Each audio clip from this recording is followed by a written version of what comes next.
سورہ نمل میں ہمیں جس شخص کا ذکر ملتا ہے کہ اس کے پاس کتاب کا علم تھا اور اس نے ملکہ سبا کا تخت پلک جھپکنے سے پہلے حضرت سلیمان کے دربار میں لا دیا تھا، یہ اب کون تھا شخص؟ اس کے بارے میں کئی اقوال ہمیں مل جاتے ہیں۔ کچھ لوگ کہتے ہیں کہ یہ جبریل تھے، کچھ کہتے ہیں کہ خضر علیہ السلام تھے، اور کچھ لوگوں کے نزدیک یہ حضرت سلیمان علیہ السلام کا درباری تھا جس کا نام آصف بن برخیہ تھا۔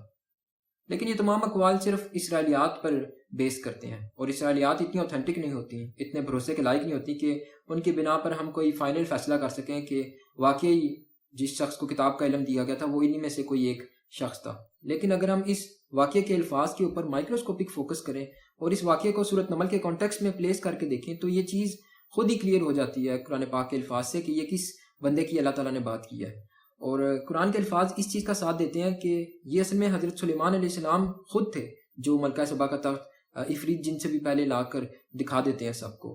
اور اس اوپینین کو امام فخر الدین رازی نے بھی اپنایا ہے، اور کچھ اور مفسرین ہیں جنہوں نے یہی نتیجہ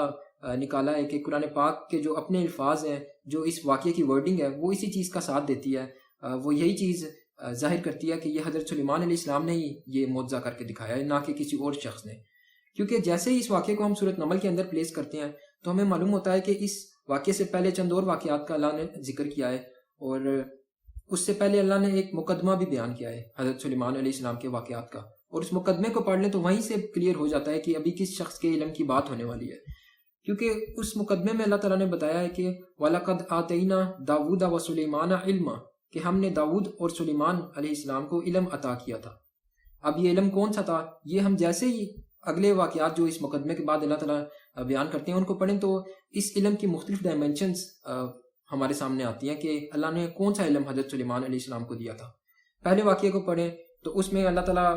ہمیں بتاتے ہیں، اس میں آیت آتی ہے کہ وَعُلِّمْنَا مَنطِقَ الطَّيْرِ، حضرت سلیمان کہتے ہیں کہ ہمیں پرندوں کی بولی کا علم دیا گیا ہے، یعنی ان کے جو علم تھا جو اللہ نے ان کو عطا کیا تھا اس کی ایک ڈائمینشن تھی کہ وہ پرندوں کی بولی کا علم تھا۔ اور جب آخری واقعہ آتا ہے جس میں ملکہ سبا اپنے تخت کو جب پہچان جاتی ہے تو اس کے بعد حضرت سلیمان بولتے ہیں کہ وَأُوتِينَا الْعِلْمَ مِنْ قَبْلِهَا وَكُنَّا مُسْلِمِينَ، کہ ہمیں تو اس سے پہلے ہی وحی کے ذریعے علم دے دیا گیا تھا، اس معجزے سے پہلے ہی، اور ہم اسی لیے مسلمان ہو گئے تھے، اسی لیے ہم اللہ تعالیٰ کے تابعدار تھے۔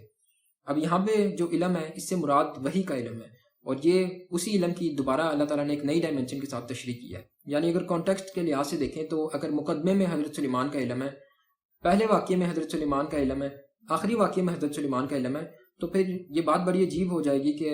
جو درمیان کا واقعہ اس میں حضرت سلیمان کا علم نہیں، اچانک سے وہاں اللہ تعالیٰ کسی اور کے علم کی بات کرنا شروع ہو گئے ہیں۔ اصل میں جو اللہ تعالیٰ نے بولا ہے کہ الذی عندہ علم من الکتاب، کہ وہ ایک ایسا شخص تھا جس کے پاس کتاب کا علم تھا، تو یہ حضرت سلیمان کے علم کی ایک اور تشریح اللہ تعالیٰ کر رہے ہیں۔ یعنی جو مقدمے میں اللہ تعالیٰ نے بتایا نا ہمیں کہ یہ سلیمان کو ہم نے ایک علم عطا کیا تھا، اب اس علم کا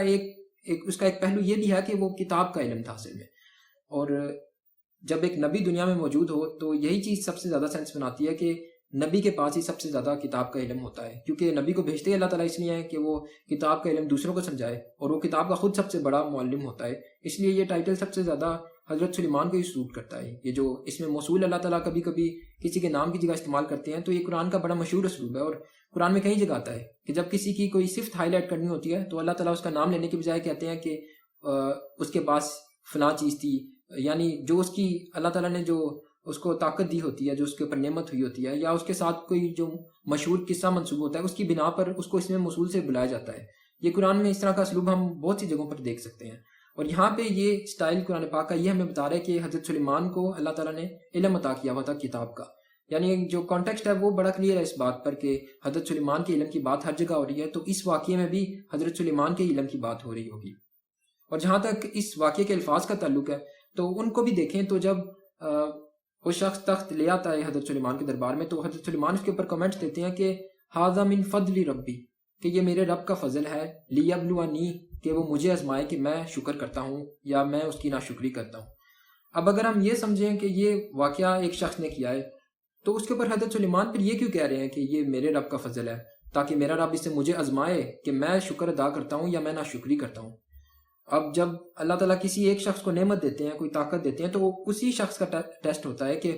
وہ اس کے بارے میں کیا کرے گا، کیا وہ شکر کرے گا اس نعمت کا یا وہ اس کی ناشکری کرے گا۔ کوئی ایک ایسا شخص جس کو اللہ نے نعمت دی نہیں، وہ ولی، تو اس کے لیے تو یہ سوال ہی نہیں پیدا ہوتا کہ اس کو آزمایا جا رہا ہو ایک ایسی نعمت سے جو اس کے پاس ہے ہی نہیں، کہ وہ اس کے اوپر شکر یا ناشکری کرتا ہے۔ اس طرح کی چیز پر تو صبر کا ٹیسٹ ہوتا ہے، شکر نہ شکری کا ٹیسٹ تو نہیں ہوتا اس طرح۔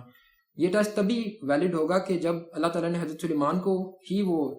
طاقت دی ہو، نعمت دی ہو، تو اس کے اوپر حضرت سلیمان کہہ رہے ہیں کہ چونکہ یہ نعمت مجھے دی گئی ہے اس لیے یہ آزمائش بھی میری ہے کہ میں اس پہ اب شکر گزار بنتا ہوں یا میں شکر گزار نہیں بنتا اس کا۔ اور اس واقعے کے الفاظ خاص طور پر دیکھیں تو حضرت سلیمان کہہ رہے ہیں کہ یہ میرے رب کا فضل ہے تاکہ وہ اس سے مجھے آزمائے کہ میں اس کے اوپر شکر گزار بنتا ہوں یا میں اس کا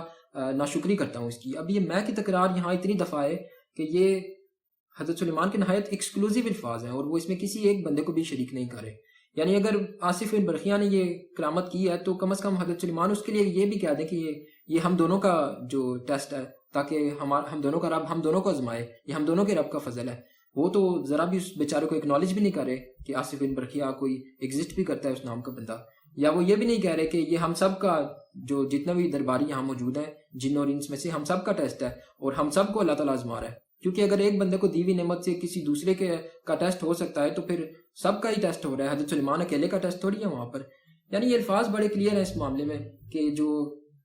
معجزہ ہے وہ حضرت سلیمان کا اپنا ہے، تبھی اس کے اوپر وہ اتنے ایکسکلوسیو ریمارکس دے رہے ہیں اور کسی اور کو اس میں انہوں نے شامل نہیں کیا ہوا۔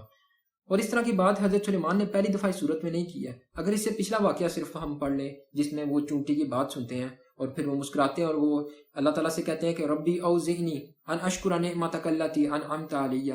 کہ میرے رب مجھے اس قابل بنا کہ میں اس نعمت کا شکر ادا کر پاؤں جو تو نے مجھے دی ہے۔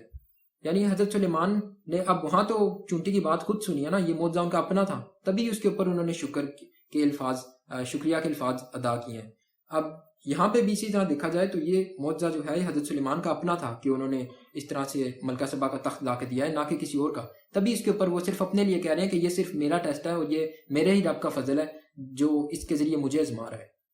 یعنی یہ واقعہ اگر دیکھا جائے تو یہ اس طرح سے نہیں ہے کوئی کہ حضرت سلیمان کے دربار میں کوئی بحث چل گئی تھی جنوں اور انسانوں کی، تو اب ان دونوں کا کمپٹیشن ہو رہا ہے، حضرت سلیمان اس کے ریفری بن کے ان کو جج کر رہے ہیں، بلکہ یہ واقعہ اس طرح سے ہے کہ اللہ تعالیٰ اس میں علم کی امپورٹنس کو ہائی لائٹ کرنا چاہ رہے ہیں۔ اگر آپ پوری سورۃ نمل کو پڑھتے ہیں تو یہ چیز بار بار ہمارے سامنے آتی ہے کہ شروع سے آخر تک سورۃ نمل علم کی امپورٹنس کو ہائی لائٹ کرتی ہے، اس لیے یہ واقعہ سورۃ نمل میں لا کر اللہ تعالیٰ علم کی امپورٹنس کو ہی ہائی لائٹ ہمارے سامنے کر رہے ہیں۔ یعنی جب عفریت جن نے حضرت سلیمان کو کہا ہے کہ میں آپ کو اس کا تخت لا کے دیتا ہوں اس سے پہلے کہ آپ اپنی جگہ سے کھڑے ہوئیں، کیونکہ میں بڑا طاقتور ہوں اور میں امانت دار بھی ہوں اس پر، تو یہ عفریت جن کے الفاظ بڑے ایک قسم کے تکبر ان سے شو ہوتا ہے، کیونکہ اس نے اللہ تعالیٰ کا شکر نہیں ادا کیا اس پوٹینشل پر جو اللہ تعالیٰ نے اس کو عطا کیا تھا۔ تو حضرت سلیمان اس کو پھر جواب میں کہتے ہیں کہ تو مجھے تخت لا کے کیا دے گا، میں تجھے تخت لا کے دیتا ہوں تیرے سے جلدی، اور اس پہ دیکھو میں کمنٹس بھی کیا دیتا ہوں، اور حضرت سلیمان کے پھر اس کے بعد کمنٹس ہوتے ہیں کہ یہ اب میرے رب کا فضل ہے، اور جو رب کسی کو نعمت دیتا ہے اس طرح کی تو وہ اس لیے دیتا ہے تاکہ اس کی آزمائش ہو، نہ کہ اس وجہ سے کہ وہ اس کے اوپر تکبر اور غرور کرے۔ اور اس کے ساتھ وہ یہ بھی کہہ دیتے ہیں کہ جو آپ شکر کرے گا تو وہ اپنے بھلے کے لیے کرے گا، اور جو شکر نہیں کرے گا تو میرا رب ویسی ہی غنی اور کریم ہے۔ یعنی اس میں عفریت جن کے لیے بھی لیسن ہے اور ان تمام لوگوں کے لیے حضرت سلیمان نے لیسن دیا ہے کہ اگر کسی کے پاس کوئی نعمت آ جائے تو اس کو کس طرح کا ریئیکشن دینا چاہیے۔ اور قرآن کی کئی جگہوں سے ہمیں یہ پتہ لگتا ہے کہ حضرت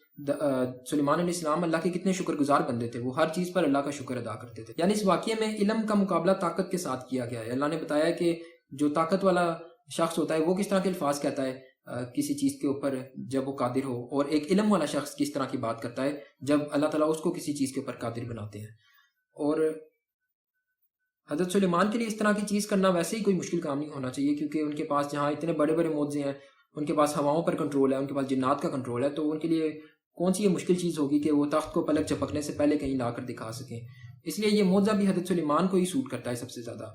اور ہو سکتا ہے کہ سورۃ کہف میں جو اللہ تعالیٰ نے بتایا ہے کہ ذوالقرنین کو اللہ نے سبب عطا کیے تھے، یعنی حضرت سلیمان کو جو راستے اللہ نے عطا کیے تھے ان میں سے